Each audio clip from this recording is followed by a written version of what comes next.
প্রিয় ছাত্রছাত্রী বন্ধুরা, তোমরা যারা এবছরের 10+2 সায়েন্স স্ট্রিম নিয়ে পাস করছো, মানে এবছর যারা এইচএস পরীক্ষা দিলে বা 10+2 পরীক্ষা দিলে, এছাড়াও বিগত বছরগুলোতে যারা পাস করে বসে আছো, তারা বিভিন্ন ধরনের আন্ডার গ্রাজুয়েট কোর্সগুলোর জন্য বিভিন্ন এন্ট্রান্সের ফর্ম ফিল আপ করছো।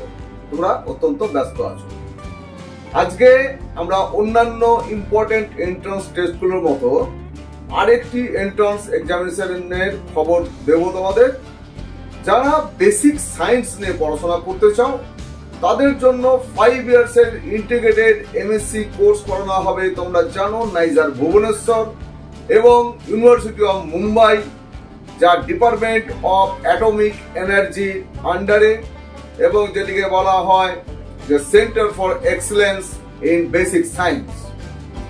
এই ইউনিভার্সিটি অফ মুম্বাই এবং নাইজার ভুবনেশ্বর যৌথভাবে একটি এন্ট্রান্স কন্ডাক্ট করে বেসিক সায়েন্সে পড়াশোনা নিয়ে। এই এন্ট্রান্সটির নাম হচ্ছে নেস্ট বা ন্যাশনাল এন্ট্রান্স স্ক্রিনিং টেস্ট 2024। আজকে আমরা এই নেস্ট 2024 এর বিষয়ে আলোচনা করব। নেক্সট 2024 এর মধ্যে দিয়ে নাইজার ভুবনেশ্বর এবং university of Mumbai department of atomic energy, এই দুটো প্রতিষ্ঠানে তোমরা সরাসরি ভর্তি হওয়ার সুযোগ পাবে। নাইজার ভুবনেশ্বরে 200 সিটস থাকছে এবং ইউনিভার্সিটি অফ মুম্বাই সেখানে সিট থাকছে 57। আমরা এই নাইজার বা নেক্সট 2024 এ যে অ্যাপ্লিকেশন করতে গেলে বা এই এন্ট্রান্স এক্সামিনেশনে অংশগ্রহণ করতে গেলে তার বিভিন্ন বিষয়গুলি একটু জেনে নেব। প্রথমেই হচ্ছে যে এলিজিবিলিটি ক্রাইটেরিয়া, যেটা সব থেকে বেশি ইম্পর্টেন্ট। 3টি বেসিক ক্রাইটেরিয়া ফুলফিল করলে তোমরা এই নাইজারে ভর্তির জন্য বা নেক্সট 2024 এর জন্য অ্যাপ্লিকেশন করতে পারবে। সেটি হচ্ছে যে ক্যান্ডিডেট অবশ্যই 2022, 2023 or 2024 এর 10+2 যারা বসলে ইতিমধ্যে, যাদের পরীক্ষা ইতিমধ্যে কমপ্লিট হয়ে গেছে বাট রেজাল্ট তোমাদের এখনো অ্যাওয়েটিং, তো তোমরা সবাই এখানে এলিজিবল। নেক্সট বলা হয়েছে এখানে যে জেনারেল, ইডব্লিউএস এবং ওবিসি ক্যান্ডিডেট যারা থাকবে, তাদের জন্য ইন এগ্রিগেট 60% নাম্বার থাকতে হবে সায়েন্সে। অর্থাৎ তোমরা যারা ফিজিক্স, কেমিস্ট্রি, ম্যাথ, বায়োলজি বা ফিজিক্স, কেমিস্ট্রি, ম্যাথ এই ধরনের কম্বিনেশনে আছো, তারা কিন্তু এখানে অ্যাপ্লাই করতে পারবে। অন্যদিকে এসসি, এসটি এবং দিব্যাঙ্গজন, অর্থাৎ যাকে পিএইচ ক্যান্ডিডেট বলা হয় বা স্পেশালি অ্যাবেল্ড ক্যান্ডিডেট, তাদের জন্য রাখা হয়েছে 55%। ক্যান্ডিডেটকে বলা হয়েছে এখানে 2024 এ যে পার্টিসিপেশন হবে, সেই পার্টিসিপেশনে কিন্তু একটা র্যাঙ্ক আসতে হবে। সেই র্যাঙ্ক আসলে তবেই কিন্তু এখানে এলিজিবল হবে, অর্থাৎ অ্যাডমিশন প্রসেসে এলিজিবল হবে। এখানে কোনো এজ লিমিট নেই, শুধু এজ ক্রাইটেরিয়ার মধ্যে পড়ে যাচ্ছে যারা 2022, 23 and 24 এর ক্যান্ডিডেট, তারা অ্যাপ্লাই করতে পারছে। এর বাইরে অন্যান্য কোনো বিষয় হচ্ছে এজের কোনো লিমিটেশন কিছু বলা হয়নি। এই এক্সামিনেশনটি হচ্ছে কম্পিউটার বেসড টেস্ট বা সিবিটি মোডে হবে। অবজেক্টিভ মাল্টিপল চয়েস কোশ্চেন্স হবে। 4টে হচ্ছে অপশন থাকবে, যার মধ্যে হচ্ছে একটা কারেক্ট হবে। Pattern of question, pattern of কোশ্চেনে বলা হয়েছে এমসিকিউ টাইপ কোশ্চেন্স। দুটো বলা হয়েছে যে এখানে 4 সেকশনস, 4টি সেকশন থাকবে। বলা হয়েছে there will be 4 sections of questions. Each section will have 20 questions. একটা সেকশনে 20টা করে কোশ্চেন থাকবে, তাহলে মোট 80টা কোশ্চেন থাকবে বায়োলজি, কেমিস্ট্রি, ফিজিক্স এবং ম্যাথমেটিক্স এর উপরে। প্রত্যেকটি সেকশনের 20টি করে কোশ্চেনের জন্য প্রতি কোশ্চেনে এগেইনস্ট 3 মার্কস করে থাকবে। এখানে কারেক্ট অপশনে যদি আমি অ্যান্সার করি, তাহলে সেই ক্ষেত্রে আমার 3 মার্কস হচ্ছে ক্রেডিট হবে। অন্যদিকে যদি কোনো ইনকারেক্ট অপশনে আমি টিক দিই, সেই ক্ষেত্রে আমার এখানে -1 হবে। অর্থাৎ এটি +3 -1 এই প্যাটার্নে হচ্ছে নাম্বারিং হবে। মোড অফ সিলেকশন বা প্রিপারেশন অফ মেরিট লিস্ট, এটা অত্যন্ত গুরুত্বপূর্ণ যে কি হবে হচ্ছে মেরিট লিস্ট হবে। এখানে প্রথমে বলা হয়েছে as there will be 4 sections and each section will have 20 questions, then there will be total marks 20 into 3 into 4 equal to 240. However, যখন আমাদের এই মেরিট লিস্ট তৈরি করা হবে সেখানে বলেছে merit list will be prepared on the basis of best 3 sections marks.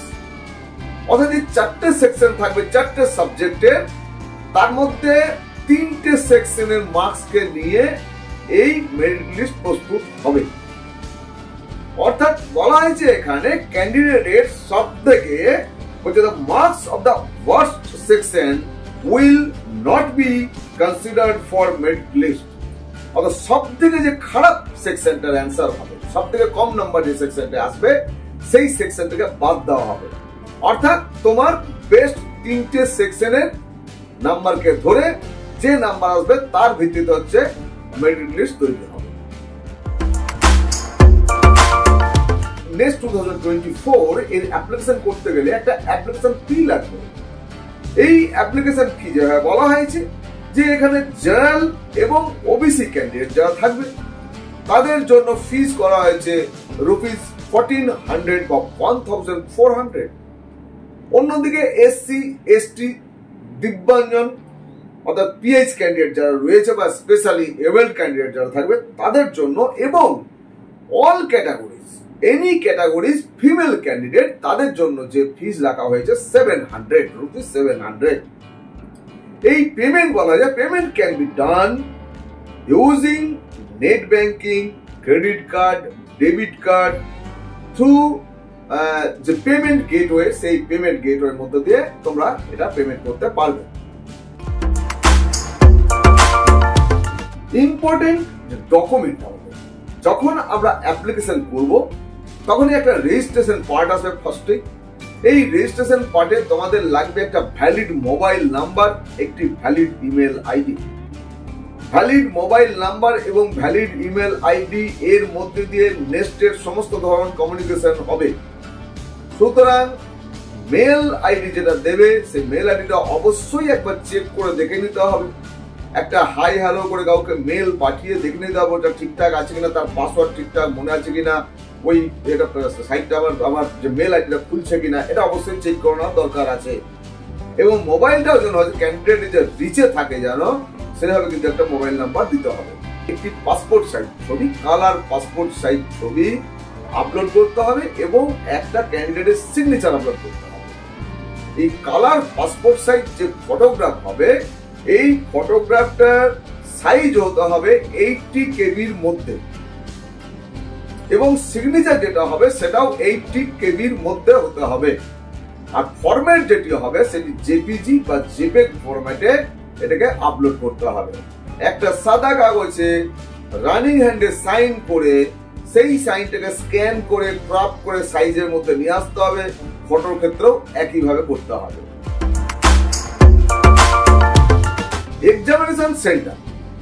Examination centre সারা ভারতবর্ষে প্রায় 115টা সেন্টার, বিভিন্ন শহরে 115টা সেন্টারের আয়োজন করবে। এই সেন্টারের মধ্যে ক্যান্ডিডেটকে 5টা চয়েস দিতে হবে, 5 সেন্টার চয়েস দিতে পারবে তোমরা। তার মধ্যে তোমার যে ফার্স্ট চয়েস থাকবে সেই চয়েসটাতেই ম্যাক্সিমাম চান্সেস কি তোমার ওখানেই হচ্ছে সিট পড়বে। বাট কোনো কারণে যদি দেখা যায় ক্যান্ডিডেট বেশি হয়ে গেছে অর্থাৎ তোমার আগের যে অ্যাপ্লিকেন্ট ওই সেন্টারের চয়েস ওখানকার যা ক্যাপাসিটি তার থেকে বেশি হয়ে গেছে, দেন তোমার নেক্সটতে চলে যাওয়ার সম্ভাবনা থাকবে বা সেখানে তোমার সিট অ্যালোকেশন হবে। আবার দেখা যাচ্ছে হয়তো ওই সেন্টারে একদমই হচ্ছে যে কোনো পড়েনি সেরকম, অর্থাৎ যেখানে হয়তো 500 ক্যাপাসিটি হয়তো দেখা গেল 25 জন বা 50 জনের সিট পড়েছে, দেন ওটা ক্যান্সেল হয়ে গিয়ে তোমার কিন্তু সেকেন্ড চয়েস বা থার্ড চয়েসের যে কোনো সেন্টারে পড়তে পারে। সুতরাং 5টা চয়েস দেবে, তার মধ্যে থেকে কিন্তু তোমাদের সিট অ্যালোকেশন হয়ে যাবে যে কোন সেন্টার তোমার পড়ছে। জেনারেলের জন্য নাইজার ভুবনেশ্বরে যে সিট রয়েছে সেটা হচ্ছে 101 অন্যদিকে ইউনিভার্সিটি অফ মুম্বাইতে যেটি রয়েছে 23। জেনারেল EWS, তোমাদের নিশ্চয়ই জানা আছে যে EWS এর জন্য 10%, অর্থাৎ economically weaker section general category hold করছে যারা, তাদেরকে এখানে 10% রিজার্ভেশন দেওয়া হচ্ছে। তার ভিত্তিতে নাইজার ভুবনেশ্বরে কিন্তু কোনো সিট নেই। অন্যদিকে আমাদের মুম্বাই ইউনিভার্সিটিতে 6টি সিট থাকছে। ওবিসি NCL তাদের জন্য নাইজার ভুবনেশ্বরে থাকছে 54 আর মুম্বাই ইউনিভার্সিটিতে থাকছে 15। SC ক্যান্ডিডেটদের জন্য নাইজার ভুবনেশ্বরে 30, অন্যদিকে মুম্বাই ইউনিভার্সিটিতে থাকছে 9। ST ক্যান্ডিডেট জন্য 15 থাকছে, 15 সিট থাকছে নাইজার ভুবনেশ্বরে, অন্যদিকে মুম্বাই ইউনিভার্সিটিতে থাকছে 4। এই দিব্যাঞ্জন বা PH বা স্পেশালি এবেলড পারসনসদের জন্য, ক্যান্ডিডেটদের জন্য 5% করে প্রত্যেকটা যে ক্যাটাগরি রয়েছে এটাকে হরাইজন্টাল বলা হয়। যে ক্যাটাগরি বিলং করবে সেই ক্যাটাগরি থেকে কিন্তু এই 5% সিট কাটা যাবে, অর্থাৎ 5% সিট তাদের জন্য রিজার্ভ থাকছে। টোটাল ইনটেক যেটা, সেটা হচ্ছে নাইজার ভুবনেশ্বরের 200 অ্যান্ড মুম্বাই ইউনিভার্সিটি যেটি ডিপার্টমেন্ট অফ অ্যাটমিক এনার্জি এবং centre for excellence in basic science, সেখানে 57। নেক্সট 2024 এর জন্য যে সিলেবাস, সেই সিলেবাসে বলা হয়েছে স্পেশালি এটাকে NCERT বা CBSE যে সিলেবাস 11-12 এটাকেই ফলো করা হবে, তার ভিত্তিতে কিন্তু প্রশ্নপত্র হবে।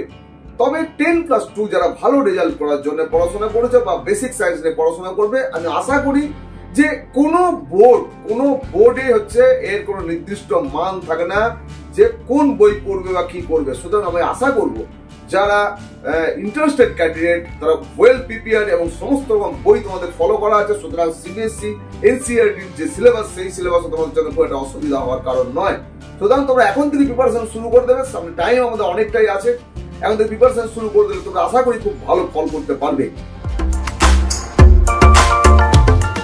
নাইজার ভুবনেশ্বর এবং ইউনিভার্সিটি অফ মুম্বাই, এখানে যারা চান্স পাবে ভর্তি হবে, যারা ইন্টিগ্রেটেড 5 ইয়ার্সের ইন্টিগ্রেটেড MSc কোর্সের জন্য, তারা প্রতি বছর এটি 60,000 টাকা এটি স্কলারশিপ পাবে। শুধু এটাই নয়, প্রতি বছর সামার ইন্টার্নশিপ করার জন্য আরো 20,000 টাকা করে এই স্কলারশিপ দেওয়া হবে। এছাড়াও এই নাইজার ভুবনেশ্বর এবং university of Mumbai department of atomic energy centre for excellence in basic science, এখান থেকে যারা পড়াশোনা করবে তাদের পড়াশোনা শেষ হয়ে যাওয়ার পরে একটা নির্দিষ্ট মার্ক বা র্যাঙ্ক বা গ্রেড থাকলে তারা এখানে ভাবা অ্যাটমিক রিসার্চ সেন্টারে ট্রেনিং স্কুলে পড়াশোনা করারও সুযোগ পাবে। নেক্সট 2024 এর যে মেরিট লিস্ট হবে তার জন্য একটা নির্দিষ্ট কাট অফ মার্ক সেটা রিচ করতে হবে। সেটি জেনারেলের জন্য থাকছে 95 পার্সেন্টাইল এবং ওবিসির জন্য থাকবে 90 পার্সেন্টাইল। এছাড়াও SC ST এবং দিব্যাঙ্গন যে ক্যান্ডিডেট তাদের জন্য থাকবে 75 পার্সেন্টাইল। এই পার্সেন্টাইল যারা পাবে, অর্থাৎ এই যে 3টে সাবজেক্টের যে এক্সাম হবে তার নাম্বারের ভিত্তিতে এই পার্সেন্টাইল হবে, এই পার্সেন্টাইল যারা পাবে তারাই কেবলমাত্র মেরিট লিস্ট ভুক্ত হবে। এখন আমরা জেনে নেব এই নেক্সট 2024 এর যে ইম্পর্টেন্ট ডেটের মধ্যে যেটি রয়েছে যে এই অ্যাপ্লিকেশন স্টার্টস হয়ে গেছে। এটা অনলাইন অ্যাপ্লিকেশন হবে, কোনো অফলাইনের ফেসিলিটি নেই।